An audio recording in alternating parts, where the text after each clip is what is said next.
in terms of the, let's talk about the finance stuff then, Mhm, because I know you've recently released like a sponsorship guide. So I'd love to mhm. talk about that. Like, what's what inspired you to create the sponsorship guide? Like, what is in the sponsorship guide? Like, who does it help, and how does it help them? I get so many questions about sponsorships all the time. Hmm. And I love answering them because, again, that's something I'm really passionate about. It ties into the finances. But then I'm like, I've been getting the same questions for a very long time. So I'm like, why don't I just make a free PDF guide so that this is just kind of like a one stop shop? If people want to learn about sponsorships, they can just read this guide and get all the info that they want. So the guide, I tried to make it as thorough as possible. I may have missed some things because I'm obviously biased. It was written from my POV. So Yeah, yeah. when I'm looking at it, I'm like, oh, I got everything, but it's based off what I know. But it literally goes into what I think is everything that you should know as a content creator about sponsorships.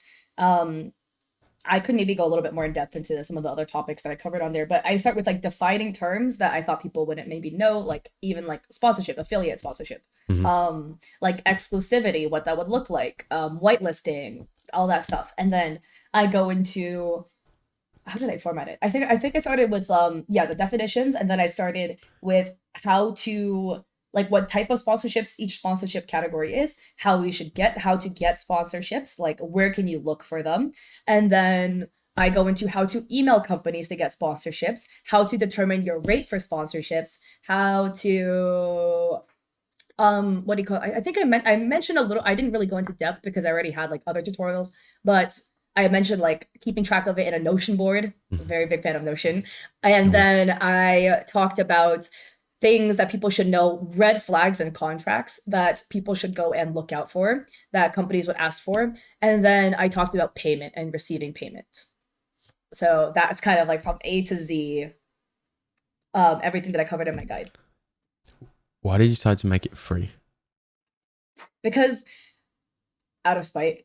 Because when I was a broke college student who like couldn't really afford to even buy myself food, let alone these guides people were putting out, I was a little bit resentful of creators that would paywall their content Hmm. because from my point of view, I also understand their point of view. They're trying to make a living, and selling Hmm. digital products is a great way to make a living. And that's knowledge that they have gathered through their time. They put effort into making this course, and they should receive some compensation for it. So I understand that point of view.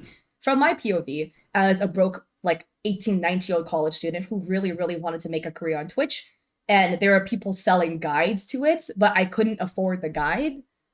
It just felt like, Yeah. oh, here's this thing that could potentially make me more successful, but I can't get it because I'm broke. And that was like the worst feeling for me. It felt so bad just to know that if I just had more money, I could maybe access this advice that could make me a better content creator and make my dreams happen. So I don't want to paywall something that could help somebody achieve their dream. I just don't feel comfortable doing it. Yeah. So would you ever make a paid guide? People have asked me about this, and the answer is a maybe. The only way I would make a paid guide is if I had a way to make it affordable for people who couldn't afford it. Yeah. So an instance is like people have always asked me, "Are you going to make a course? Are you going to make a course?" And Yeah.